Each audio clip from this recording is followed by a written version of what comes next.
Hello everyone, स्वागत है आपका जीडब्ल्यू क्लासेस के अति महत्वपूर्ण करंट अफेयर्स के सेशन में। आज का मोटिवेशनल कोट है, लक्ष्य बड़ा हो या छोटा, उसे पाने के लिए लगातार मेहनत करें, खुद पर विश्वास रखें, आप जो चाहे वो कर सकते हैं। आज का जो सेशन है बहुत ही महत्वपूर्ण होने वाला है, क्योंकि इस वीडियो के अंत में एक बहुत ही महत्वपूर्ण जानकारी आप सभी को मिलेगी। इस वीडियो को पूरा देखें। चलिए आज का सेशन शुरू करते हैं।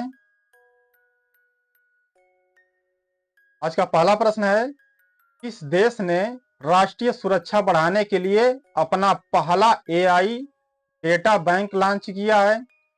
Option A Bharat, option B संयुक्त राज्य अमेरिका, ऑप्शन सी चीन, ऑप्शन डी रूस। इसका सही उत्तर है ऑप्शन ए भारत।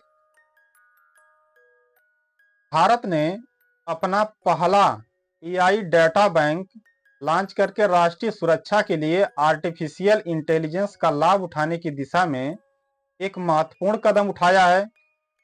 यह पहल शासन, व्यवसाय और साइबर सुरक्षा में स्केलेबल एआई समाधानों का समर्थन करने के लिए उपग्रहों, ड्रोन इत्यादि जैसे उपकरणों से वास्तविक समय के विश्लेषण पर केंद्रित है।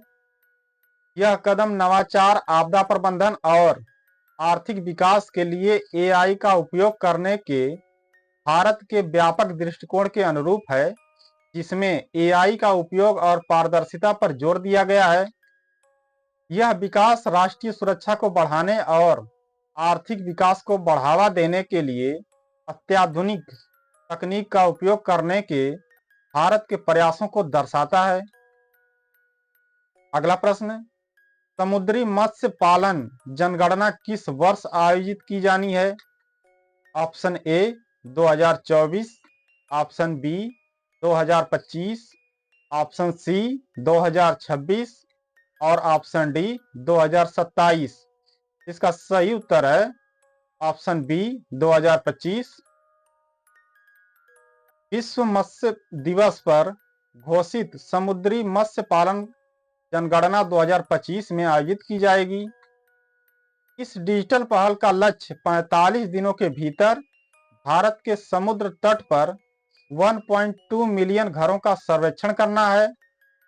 मोबाइल ऐप और वर्चुअल सर्वर का उपयोग करते हुए जनगणना प्रक्रिया 80% तेजी से करना है और सामाजिक आर्थिक स्थितियों, घरेलू आकार और मछुआरों की भागीदारी पर डेटा एकत्र करती है। यह प्रयास मत्स्य पालन मंत्री राजीव रंजन सिंह के तहत नीली अर्थव्यवस्था पहल का समर्थन करता है, जो सतत समुद्री विकास के लिए डेटा संचालित नीति निर्माण को बढ़ाता है।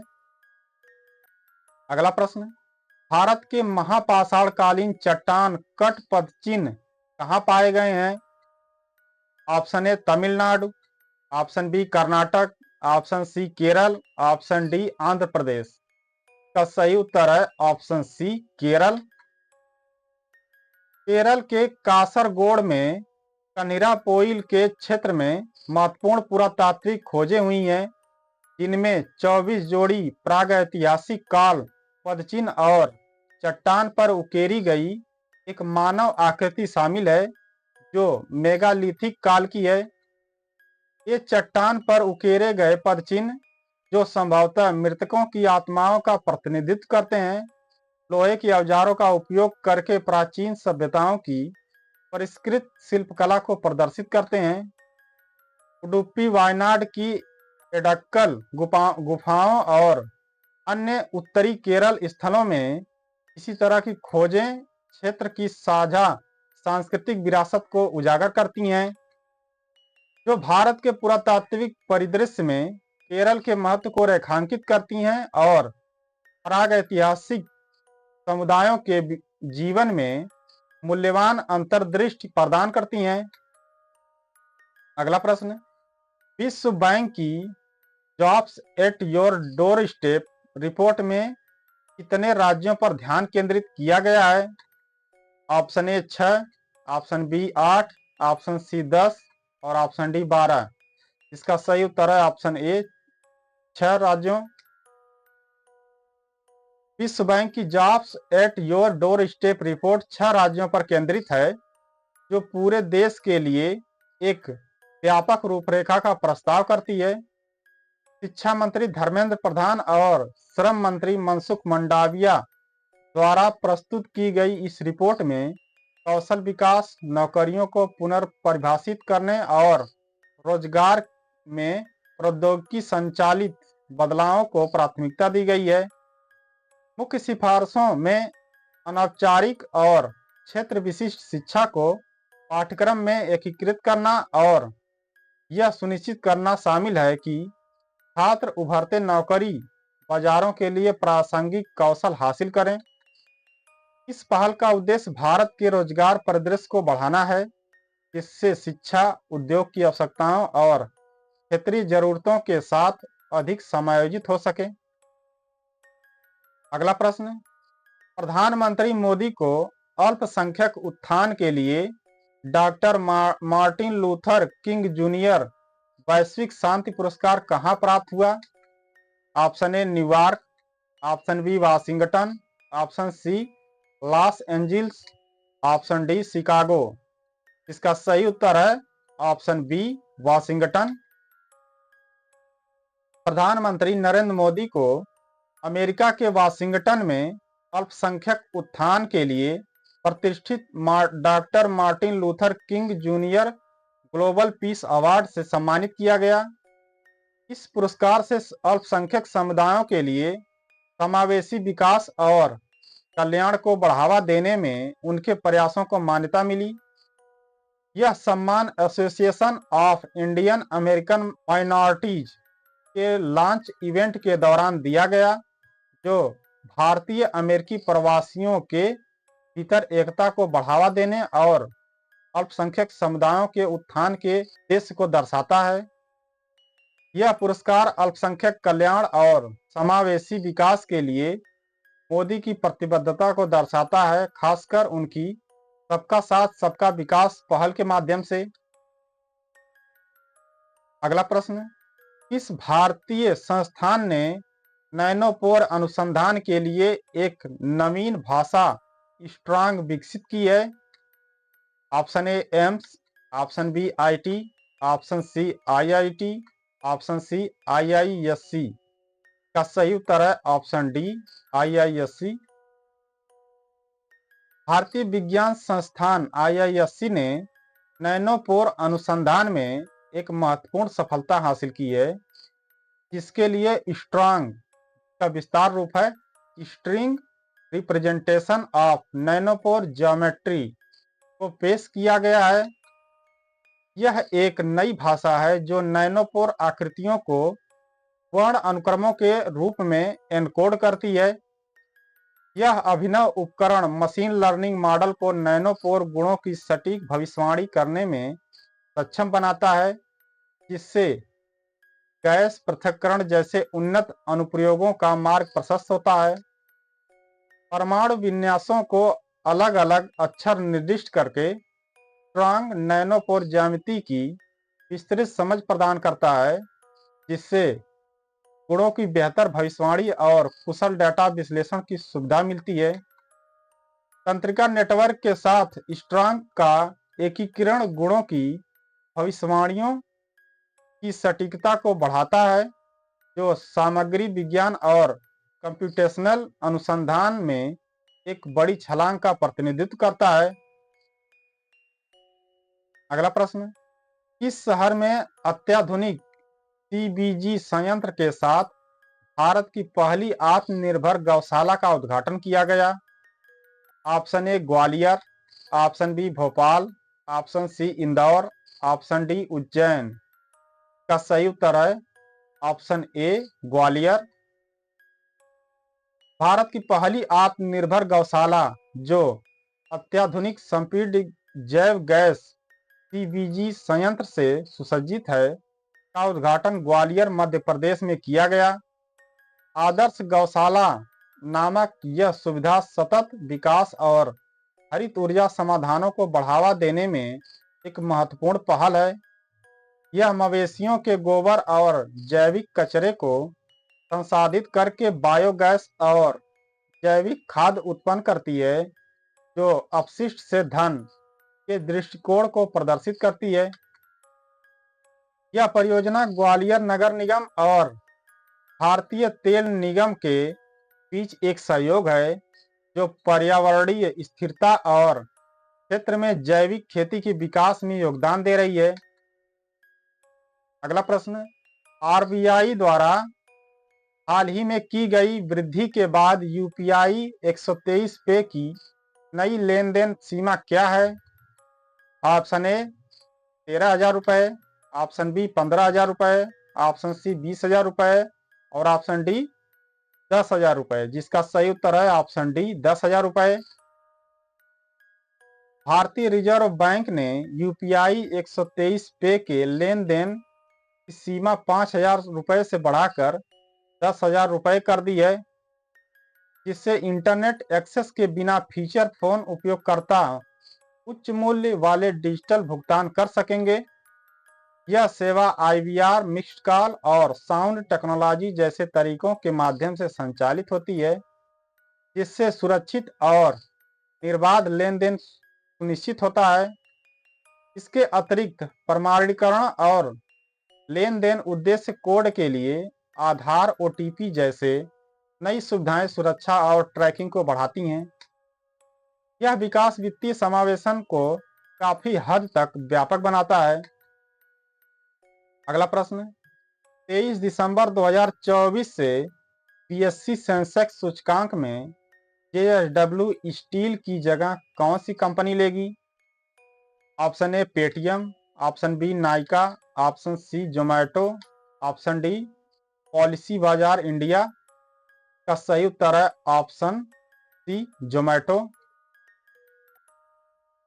अग्रणी online food delivery platform Zomato JSW steel की जगह प्रतिष्ठित बीएससी सेंसेक्स इंडेक्स में शामिल हो जाएगा। यह विकास पिछले एक साल में जोमेटो की प्रभावशाली वृद्धि और महत्वपूर्ण स्टॉक मूल्य को दर्शाता है। 23 दिसंबर 2024 से प्रभावी पुनर्गठन में बीएससी 100, बीएससी सेंसेक्स 50 और बीएससी सेंसेक्स नेक्स्ट 50 जैसे अन्य सूचकांकों में भी बदलाव शामिल है। बीएससी सेंसेक्स में जोमेटो का शामिल होना एक बड़ी उपलब्धि है, जिसने भारत के शीर्ष 30 शेयरों में अपनी स्थिति को मजबूत किया है। अगला प्रश्न, अंतर्राष्ट्रीय रंगमंच महोत्सव अरुणाचल प्रदेश रंग महोत्सव 2024 के लिए महोत्सव राजदूत के रूप में किसे नियुक्त किया गया है? Option A Shahrukh Khan, option B Pankaj Tripathi, option C Salman Khan और ऑप्शन डी आमिर खान। इसका सही उत्तर है ऑप्शन बी पंकज त्रिपाठी। प्रसिद्ध भारतीय अभिनेता पंकज त्रिपाठी को अरुणाचल रंग महोत्सव 2024 के लिए महोत्सव का राजदूत नियुक्त किया गया है। यह अंतर्राष्ट्रीय रंगमंच महोत्सव अरुणाचल प्रदेश की समृद्ध सांस्कृतिक विरासत और रचनात्मक प्रतिभा का जश्न मनाता है, जो 5 दिसंबर तक चलेगा। त्रिपाठी जिन्हें गैंग्स ऑफ वासेपुर और मिर्जापुर में उनकी प्रशंसित भूमिकाओं के लिए जाना जाता है, पूर्वोत्तर भारत में रंगमंच के विकास का समर्थन करने के लिए सम्मानित है। उनकी भागीदारी से क्षेत्र के जीवंत सांस्कृतिक परिदृश्य को बढ़ावा मिलने और कलात्मक नवाचार को बढ़ावा मिलने की उम्मीद है। अगला प्रश्न, खेलो इंडिया यूथ गेम्स 2025 का मेजबान कौन सा राज्य है? Option A Uttar Pradesh, option B Maharashtra, option C Bihar, option D Gujarat. का सही उत्तर है ऑप्शन सी बिहार। बिहार अप्रैल में खेलो इंडिया यूथ गेम्स 2025 की मेजबानी करेगा। पहली बार बिहार खेलो इंडिया पैरा गेम्स की मेजबानी भी करेगा, जो यूथ गेम्स के बाद 10 से 15 दिन के अंतराल पर होगा। पैरा गेम्स का पहला संस्करण पिछले साल दिल्ली में आयोजित किया गया था। खेलो इंडिया यूथ गेम्स 2023 तमिलनाडु में आयोजित किए गए थे। बिहार मंत्रालय के बुनियादी ढांचे के विकास और जमीनी स्तर पर एथलीट समर्थन में महत्वपूर्ण भूमिका निभाता है। अगला प्रश्न, हाल ही में सरकार द्वारा लॉन्च किए गए विजन पोर्टल का प्राथमिक उद्देश्य क्या है? ऑप्शन ए, शिक्षा, कौशल विकास और स्थायी आजीविका के माध्यम से वंचित युवाओं को सशक्त बनाना। ऑप्शन बी, नए स्टार्टअप स्थापित करना। ऑप्शन सी, इंजीनियरिंग छात्रों के लिए छात्रवृत्ति प्रदान करना। ऑप्शन डी, उच्च शिक्षा में अनुसंधान को बढ़ावा देना। का सही उत्तर है ऑप्शन ए, शिक्षा, कौशल विकास और स्थायी आजीविका के माध्यम से वंचित युवाओं को सशक्त बनाना। केंद्रीय विज्ञान एवं प्रौद्योगिकी राज्य मंत्री स्वतंत्र प्रभार डॉक्टर जितेंद्र सिंह ने 21 नवंबर 2024 को नई दिल्ली में विजन, इसका विस्तारित रूप छात्र नवाचार और आउटरीच नेटवर्क के लिए विकसित भारत पहल पोर्टल का उद्घाटन किया।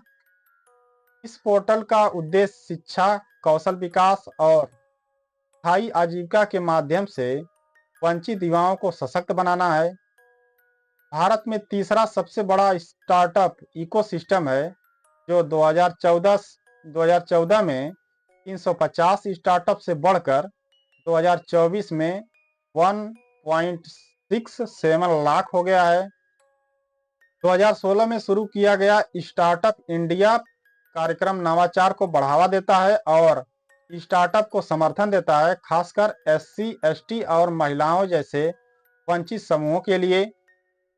विजन पोर्टल को उत्सव फाउंडेशन द्वारा विकसित किया गया था, जो गुरुग्राम स्थित एक गैर लाभकारी संस्था है जो युवा सशक्तिकरण और कौशल विकास पर ध्यान केंद्रित करती है। अगला प्रश्न, हाल ही में क्रिएटिव माइंड्स ऑफ टुमारो मॉट पहल के चौथे संस्करण का उद्घाटन कहाँ किया गया? Option A, Chennai. Option B, Goa. Option C, Mumbai. Option D, New Delhi. का सही उत्तर है option B, Goa. Creative Minds of Tomorrow के चौथे संस्करण का उद्घाटन गोवा में 55वें भारतीय अंतर्राष्ट्रीय फिल्म महोत्सव में किया गया। क्रिएटिव माइंड्स ऑफ टुमारो आजादी का अमृत महोत्सव के तहत सूचना और प्रसारण मंत्रालय की एक प्रमुख पहल है। इसका उद्देश्य युवा फिल्म निर्माताओं की पहचान करना, उनका पोषण करना और उन्हें बढ़ावा देना, सहयोग, कौशल निर्माण और मार्गदर्शन को बढ़ावा देना है। इसे उभरती मीडिया प्रतिभाओं के लिए भारत के सबसे बड़े पूर्ण समर्थित मंच के रूप में मान्यता प्राप्त है। 2024 का संस्करण 20 से 18 नवंबर तक चलेगा, जिसे नेटफ्लिक्स और पर्ल एकेडमी का समर्थन प्राप्त है। क्रिएटिव माइंड्स ऑफ टुमारो वैश्विक मंच पर भारतीय सिनेमा के लिए एक समृद्ध भविष्य की कल्पना करता है। करंट अफेयर्स यहीं पर पूर्ण हुआ। भारत एक नज़र सीरीज में भारत के प्रमुख भौगोलिक उपनाम भाग 3 और भाग 1 और भाग 2 पिछले दोनों वीडियो में हैं, जिसे आप प्ले लिस्ट में जाके देख सकते हैं। काला नगरी अलीगढ़ को कहते हैं। राष्ट्रीय राजमार्गों का चौराहा कानपुर को कहते हैं। पेठा नगरी आगरा है। भारत का टॉलीवुड कोलकाता को कहते हैं। वन नगरी देहरादून को कहते हैं। सूर्य नगरी जोधपुर है। राजस्थान का गौरव चित्तौड़गढ़ है। कोयला नगरी धनबाद को कहते हैं। मेघालयों का घर मेघालय है। बगीचों का शहर कपूरथला है। पृथ्वी का स्वर्ग श्रीनगर को कहते हैं। पहाड़ों की नगरी डूंगरपुर है। भारत का उद्यान बेंगलुरु को कहते हैं। भारत का बोस्टन अहमदाबाद है। गोल्डन सिटी अमृतसर को कहते हैं। सूती वस्त्रों की राजधानी मुंबई है। पवित्र नदी गंगा को कहते हैं। बिहार का शोक कोसी नदी है। वृद्ध गंगा गोदावरी नदी है। पश्चिम बंगाल का शोक दामोदर नदी को कहते हैं। जुड़वा नगर हैदराबाद सिकंदराबाद है। कोट्टायम की दादी कुट्टियामा को कहते हैं, जिनके बारे में महत्वपूर्ण जानकारी। केरल के कोट्टायम जिले की कुट्टियामा को कोट्टायम की दादी कहा जाता है। कुट्टियामा ने केरल साक्षरता परीक्षा में 100 में से 89 अंक हासिल किए थे। उन्होंने कभी स्कूल नहीं देखा था और साक्षरता परीक्षा की तैयारी के लिए उन्होंने पहली बार पेन और पेपर उठाया था। कुट्टियामा ने अपनी पढ़ने की इच्छा और हौसले से लोगों को मिसाल पेश की है। कुट्टियामा 104 साल की उम्र में भी स्वस्थ हैं और अपना काम खुद से करती हैं। कोट्टायम जिले के बारे में कुछ और रोचक बातें। कोट्टायम जिले में फैले बागानों से भारत का ज्यादातर प्राकृतिक रबर मिलता है। कोट्टायम को अक्षर नगरी भी कहा जाता है। प्रिंट मीडिया और साहित्य में इसके योगदान को देखते हुए यह नाम दिया गया है। आज का सेशन यहीं पर पूर्ण हुआ। मित्रों, अगर वीडियो पसंद आई हो तो वीडियो को लाइक अवश्य करें और चैनल को सब्सक्राइब करें और इस वीडियो को ज़्यादा से ज़्यादा शेयर करें, जिससे अधिक से अधिक लोगों का लाभ हो। जय हिंद, जय भारत।